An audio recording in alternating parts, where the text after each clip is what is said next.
Salut à tous, je suis ravi de vous retrouver aujourd'hui pour une vidéo et un témoignage également. Si vous regardez cette vidéo, c'est que vous avez dû prendre la décision qui s'imposait à vous et de faire euthanasier votre animal de compagnie. Ou alors que vous êtes en train de vous poser la question, est-ce que je dois faire euthanasier mon chien, mon chat, mon cheval, ma vache, mon mouton? Pour les éleveurs, on a plusieurs animaux qui rentrent dans nos vies, qui rentrent dans nos cœurs, que ce soit un lapin, un cochon d'Inde, un oiseau, un perroquet, un chien, un chat, un raton laveur, je ne sais rien. Il ne faut jamais sous-estimer l'importance et l'impact des animaux qui rentrent dans nos vies, qui rentrent dans nos maisons, dans nos jardins, dans nos cœurs. Ils prennent une place très particulière, ils viennent placer quelque chose même. Et ce sont des maîtres qui nous apprennent énormément de choses. Et parfois, nous sommes également responsables de leur départ.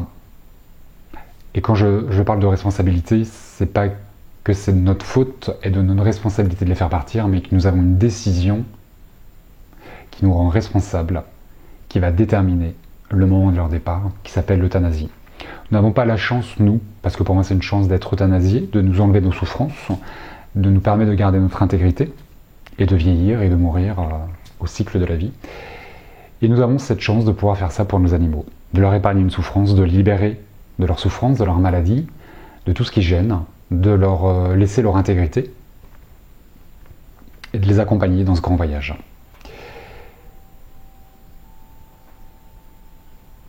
Nous sommes tous différents, on n'a pas le même caractère, nous n'avons pas la même relation avec nos animaux, et je pense que c'est quelque chose de très intime, c'est très personnel, hein, cet acte, cette décision et la relation qu'on a avec nos animaux.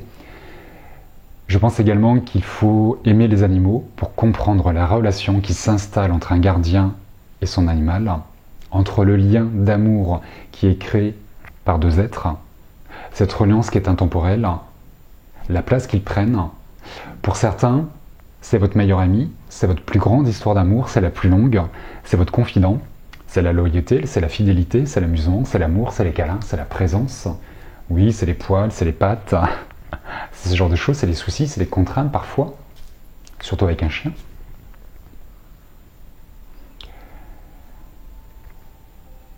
Mais il y a une relation qui est très particulière, qui est très singulière, et je suis intimement persuadé que quelqu'un qui n'a pas la chance d'accueillir un animal dans son cœur ne peut pas comprendre la relation que vous entretenez avec votre animal. Et c'est notre responsabilité, c'est notre devoir de gardien de les accompagner jusqu'à la fin. Plusieurs cas de figure. Votre animal a un accident, votre animal est malade, et il faut mettre un terme à sa vie, et c'est un choix que vous devez faire. Vous n'avez pas le temps de vous y préparer, parce qu'il est jeune, parce que c'est trop tôt, parce que c'est suite à un accident, et là le veto vous met devant un fait accompli, un choix à faire, et voilà. À quel moment est-ce que je suis dans l'urgence, bon là il va pas s'en sortir, il souffre trop, on met fin à ses jours, et quelque part ça devient simple, parce que vous n'avez pas le choix, parce qu'on sait qu'il ne s'en sortira pas, et que l'euthanasie, la mort, le départ, va leur enlever toute cette souffrance physique. Parfois, vous pouvez les garder 1 mois, 3 mois, quelques jours, quelques semaines. On va faire des traitements, on va s'acharner. Est-ce que eux veulent vraiment ça? Est-ce que nous sommes prêts à les laisser partir? Quel est le bon choix? À quel moment les laisser partir? C'est plein d'interrogations, c'est plein de pourquoi. C'est compliqué. Donc autant c'est brutal, c'est rapide, vous n'avez pas le temps de vous poser la question et vous y allez. Maintenant, le fait de dire oui, c'est le moment, peut générer en vous une culpabilité. Est-ce que c'était le bon choix? Est-ce que l'animal était prêt? Est-ce que lui, il voulait partir? C'est compliqué pour vous et pour l'animal parce qu'on ne se pose pas de questions. Et parfois, vous avez aussi la possibilité de vous préparer au départ.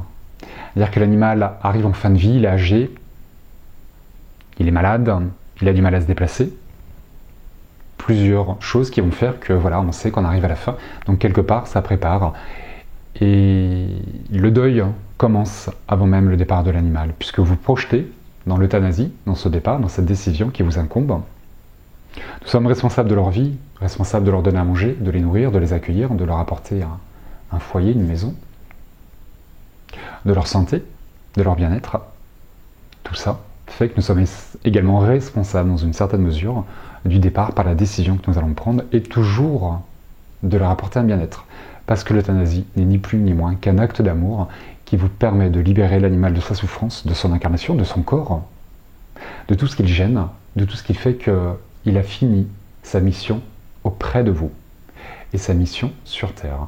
L'animal, lorsqu'il part, c'est qu'il a rempli le travail, la mission qui lui était confiée auprès de vous, avec vous et grâce à vous. C'est pour ça qu'ils partent. Remerciez-les pour ce qu'ils vous ont apporté. Et lorsque ça s'impose, on n'a pas le choix. Maintenant, lorsqu'il y a un moment à choisir, c'est là où ça peut devenir compliqué. Je vous invite à, si vous êtes sûr de vous, que vous avez vu que votre animal était à fin de vie, prenez le temps de trouver le bon moment pour le faire partir. Le bon moment, c'est pas dans 6 mois, c'est pas dans 3 jours, c'est au moment où vous serez disponible pour l'accompagner et pour accueillir ce qui va se passer derrière pour vous émotionnellement. Voyez plus une fin de semaine, si vous pouvez, un week-end, ou alors prenez 1 ou 2 jours de congé pour faire votre deuil et accueillir tout ce qui va se passer. Si vous n'êtes pas sûr que ce soit le bon moment, plusieurs conseils que je vous donne. Allez voir votre vétérinaire. Il y a des bons vétos, il y en a qui le sont un peu moins. Mais le vétérinaire peut être de bons conseils. Des amis peuvent également vous éclairer sur l'attitude de votre chien et de là où il en est. Quotidiennement, nous sommes avec eux, on les voit vieillir, mais après on ne les voit plus vieillir justement, et on ne se rend pas compte de leur changement. Et parfois un ami, un proche, même un inconnu dans la rue qui va vous dire « Ah, j'ai l'impression que votre chien ne va pas bien ». Vous ne dites pas de quoi il se mêle celui-là. C'est peut-être un signe de l'univers qui vous montre que votre chien ne va pas bien et que vous en apercevez pas. Parfois les chiens, suivant les races, suivant les caractères et suivant vous, comment vous êtes, ils ne vont pas vous montrer qu'ils souffrent. L'animal donne tout pour son maître, surtout les chiens. Les chats sont plus indépendants. Les autres animaux, je ne les connais pas trop, j'en parlerai pas. Le vétérinaire, un proche, un inconnu, un comportementaliste animalier, la communication intuitive avec les animaux, pour rentrer en relation avec l'animal et pour entendre ce qu'il vit et là où lui il en est. Il y a souvent un décalage entre lui et nous. L'animal est prêt à partir avant le maître. Et souvent il reste pour le maître, pour ne pas que le maître souffre, parce qu'il y a un travail qui est en train de se faire. Parfois il y a des signes qui ne trompent pas. Un animal a besoin, un animal c'est la vie. C'est l'amour inconditionnel, mais c'est la vie. Un animal a besoin de courir, a besoin de manger, a besoin de se divertir, a besoin de jouer, a besoin de faire plein de choses. Dès qu'il y a des changements de comportement, si l'animal ne sort plus, qu'il fait ses besoins sur lui, dans la maison, qu'il a une attitude qui n'est pas normale, qu'il ne veut plus aller se promener, qu'il ne mange plus, qu'il ne veut plus jouer, qu'il vous regarde différemment, ou alors qu'il vous cherche, qu'il vous colle toujours, ce sont des signes qui ne trompent pas, qu'il y a quelque chose qui ne va pas. Un animal peut souffrir et peut se plaindre, peut pleurer, tout comme il peut ne rien dire. Donc si les signes sont très clairs, prenez rendez-vous, et si ils ne sont pas clairs, demandez conseil à quelqu'un d'autre. Un animal n'a pas la même tête, n'a pas le même cœur qu'un humain. Ce qui est logique pour nous n'est pas logique pour eux, et on a un comportement qui est complètement différent. Ils n'ont aucun problème avec leur mort, ils n'ont aucune souffrance, aucune problématique à lâcher leur incarnation et à lâcher leur maître, sauf lorsque nous ne les laissons pas partir. Donc il y a tout un travail qui se fait entre nous. Je vous invite à leur parler, si vous avez le temps. Si vous programmez leur départ, je vous invite à leur parler. À les remercier pour tout ce qu'ils vous ont apporté, pour tout l'amour qu'ils vous ont apporté, tout ce que vous avez ressenti à leur égard, tout ce que vous vous rappellerez, d'honorer leur passage dans votre cœur, dans votre âme, de les honorer, de les gratifier de tout ce qu'ils vous ont apporté. Cette reconnaissance, ce lien qui est entre vous. Et de les bichonner et les chouchouter avant que ça arrive. Une fois chez le véto, pour moi il est évident que l'attitude vétérinaire est hyper importante et qu'elle va contribuer à la manière dont vous allez vivre cet événement.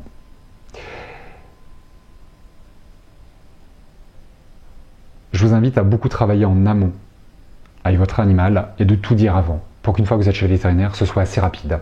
Parce que le vétérinaire, les chiens savent, les animaux pardon, savent ce qui va se passer. Ils le ressentent. Parce que vous leur avez dit, parce qu'ils le savent. Ils savent le moment, ils connaissent le moment de leur mort. Ils savent tout. Ils ressentent tout. Donc je vous invite à bien travailler en amont, avant d'aller chez le vétérinaire, à dire tout ce qu'elle veut dire avec votre animal et à être en paix avec votre décision. Ça ne la rendra pas plus simple.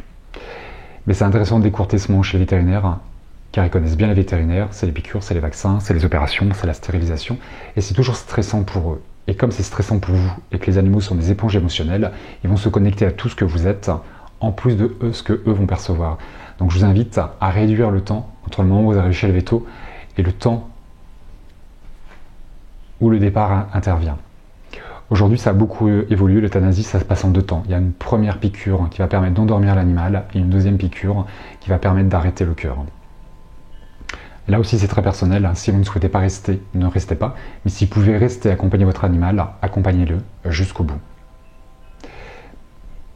Mais c'est très personnel. On n'a pas tous les mêmes envies et pas tous les mêmes capacités. Ce qui est important pour l'animal, c'est que vous êtes son refuge, vous êtes sa tranquillité, vous êtes son amour, vous êtes son maître, son gardien, et que le fait d'être avec lui, vous allez faciliter le passage parce que vous allez le rassurer. Et que la dernière chose qu'il verra, c'est vous. La dernière chose qu'il ressentira, c'est votre amour. Ça va lui faire énormément de bien, et je pense, mais on est tous différents, que ça vous fera beaucoup de bien d'accompagner votre animal jusqu'au bout.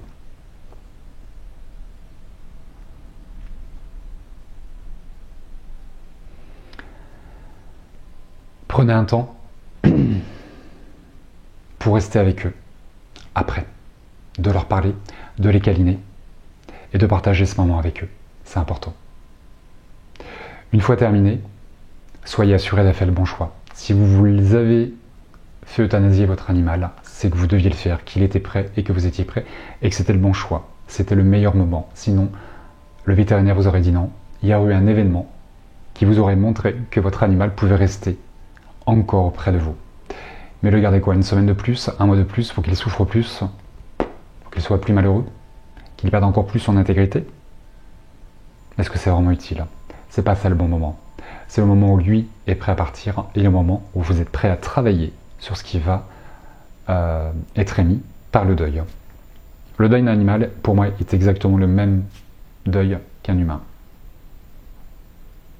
L'absence, le vide, et toute l'importance qu'ils avaient dans nos cœurs.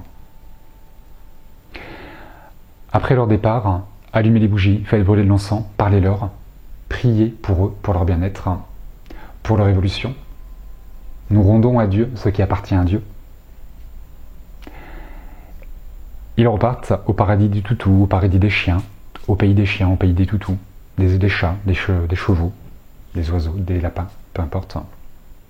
Parlez-leur et soyez assurés qu'un jour vous les retrouverez. Tôt ou tard, vous les retrouverez, c'est évident.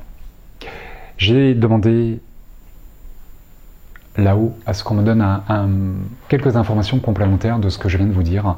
Et je vais vous lire ce que j'ai reçu en complément. Ça parlera peut-être différemment de ce que je viens de dire. L'œuvre de Dieu est principalement reliée à lui. Il donne vie à tout ce qui existe. La différence entre la vie et la mort n'est présente que dans votre esprit. Vous vivez toujours, mais pas dans le même lieu, pas dans le même espace. La décision de mettre fin à une vie terrestre offre toujours la libération et permet d'accéder à une nouvelle vie. Un retour à la maison, toujours dans l'amour. Riche de l'incarnation passée, l'animal accède au plan qui lui correspond. Il ne souffre pas de la mort. Il souffre seulement de vous voir souffrir. Offrez-leur de l'amour et libérez-les de leur engagement auprès de vous, afin qu'ils évoluent près de nous. Il y a de nombreux signes qui vous montrent qu'ils sont prêts à partir. À vous de les percevoir. Seule votre culpabilité vous retiendra. Et entendez que mettre fin à leur vie est un acte d'amour et rien d'autre. Ensuite, prenez le temps de faire votre deuil, de faire face au vide créé par leur absence, et soyez heureux pour eux. Soyez assurés de leur bien-être à nos côtés, et qu'ils continuent de penser à vous, et parfois même à vous visiter. Soyez heureux, vous les rendrez fiers de leur départ et du travail effectué auprès de vous. Voilà ce qu'on m'a donné en plus. dans ce départ. Donc qu'est-ce que l'euthanasie, qui est rien d'autre qu'un acte d'amour qui vous permet de libérer l'animal de ses obligations auprès de vous, de la souffrance, de la maladie, de tout ce qui est terrestre, et de lui permettre de vivre de l'autre côté, une autre vie. Le témoignage que j'aimerais apporter, c'est que j'ai dû faire euthanasier mon berger allemand il y a un petit peu moins d'un mois. 13 ans et demi de vie commune, de partage, de bonheur, d'amour, de protection. Un chien exceptionnel, comme beaucoup d'autres, plein de sagesse, plein de patience, qui m'a énormément fait travailler sur tous les points et qui a pris une place extrêmement importante, sans dénigrer les autres animaux qui sont montrés dans ma vie. 13 ans et demi, berger allemand, dysplasie, paralysie, calcification au niveau des coudes, il commence à devenir sénile, il se promenait plus, il passait sa journée à dormir, et voilà. Et j'ai pas vu qu'il était prêt. J'ai pas vu qu'il était prêt, pourtant on me l'a dit, mais je m'en rendais pas compte. J'étais prêt moi aussi à partir, à le laisser partir, pardon, mais je voyais pas qu'il était prêt, parce qu'il me montrait pas qu'il souffrait. Et j'ai toujours dit, je ne veux pas qu'il souffre, et le jour où il souffrira, je le libérerai de ses obligations. Il ne me l'a pas montré. Mais c'est une amie qui me l'a montré. Ma veto l'a validé. Et du coup, je l'ai accompagné dans ce grand départ. Comme je viens d'expliquer, pendant 3 jours, on a beaucoup travaillé tous les deux. Je lui ai beaucoup parlé. Je lui ai dit tout ce que j'avais besoin de lui dire. Je lui ai donné plein de friandises à manger. Il allait partir, donc il pouvait manger. C'est une source de joie pour eux, de manger. Et ce qui m'a fait comprendre, c'est que lui, il n'avait rien de plus à me donner, parce qu'il m'avait tout donné. Moi, j'ai voulu pendant 3 jours lui donner plein de choses, être présent tout le temps avec lui, mais en fait, lui s'en foutait. C'est bon, on a fait ce qu'on avait à faire, t'as pas besoin de me donner plus. C'est un peu comme l'entonnoir quand il est plein, pas besoin d'en rajouter. Et lui n'avait pas de manque, n'avait pas de besoin, pour lui son job était fait. Et ça, je l'ai pas compris tout de suite, je l'ai compris après. Je l'ai accompagné, je suis resté présent chez le vétérinaire. Ma vétérinaire était une femme extraordinaire, pleine de douceur, elle m'a tout expliqué, elle m'a demandé si je voulais être présent avant, après. Elle m'a laissé le temps que je voulais. Et ça m'a énormément aidé. Merci à ma vétérinaire. Et je l'ai accompagné jusqu'au bout. Et je l'ai trouvé beau. Je l'ai trouvé beau. Une fois terminé, j'ai trouvé qu'il était beau. Et ça m'a beaucoup aidé de le voir, de l'accompagner. Et de le voir beau. Ça aide. Ça aide. La première chose qui m'a été dit le lendemain, c'est qu'on lui apprenait à être libre, à retrouver l'indépendance et à couper la dépendance à l'homme, à retrouver l'autonomie, l'indépendance. L'homme a apprivoisé le chien, comme beaucoup d'animaux, et le chien particulièrement est dépendant de son maître, de son gardien. Du coup, la première chose qu'ils leur apprennent de l'autre côté, c'est retrouver leur autonomie, leur instinct animal. Je sais qu'on se retrouvera, c'est évident. Il ne peut pas en être autrement, c'est évident. Je sais qu'il va bien, parce qu'il ne souffre plus, qu'il peut à nouveau courir, il peut à nouveau manger, il peut à nouveau jouer au ballon, il peut à nouveau faire plein de choses. Et ça aide beaucoup, parce qu'il avait 13 ans et demi. Le faire à 5 ans, c'est beaucoup plus compliqué. Mais quand il souffre, quand ça va plus, l'acharnement thérapeutique, à quoi ça sert?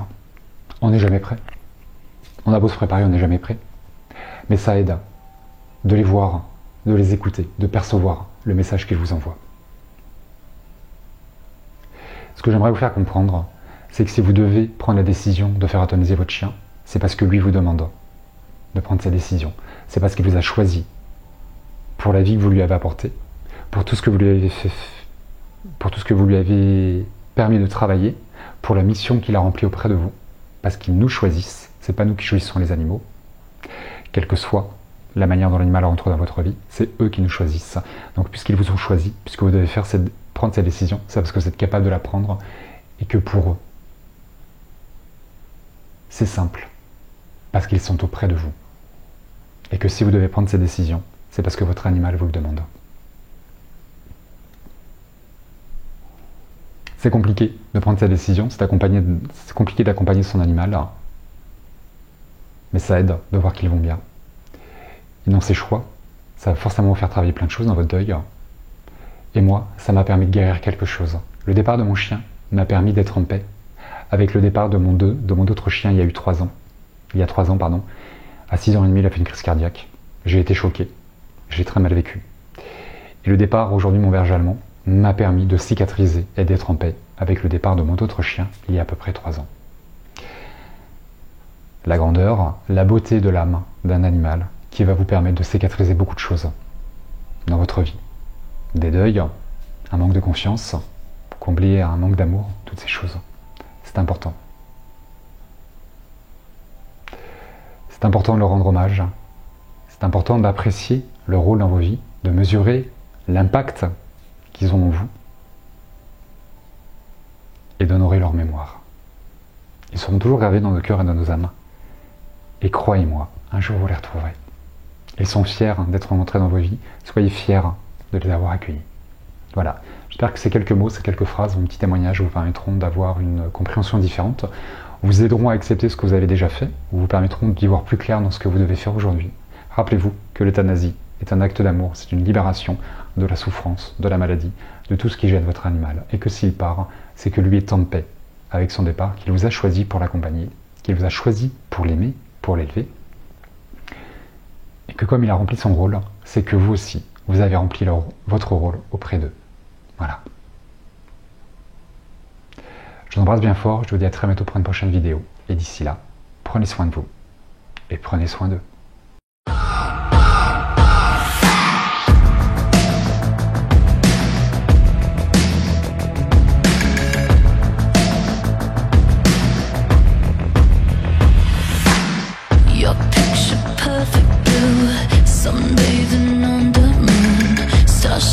Your bones illuminate. First kiss just like a drug. Under your influence, it's hit me over, you're the magic in my veins. This must be love. Boom, clap, sound in my heart. The beat goes on and on and on and on. And boom, clap, you make me feel good. Come on to me, come on to me now. Boom, clap, sound in my heart. The beat goes on and on and on.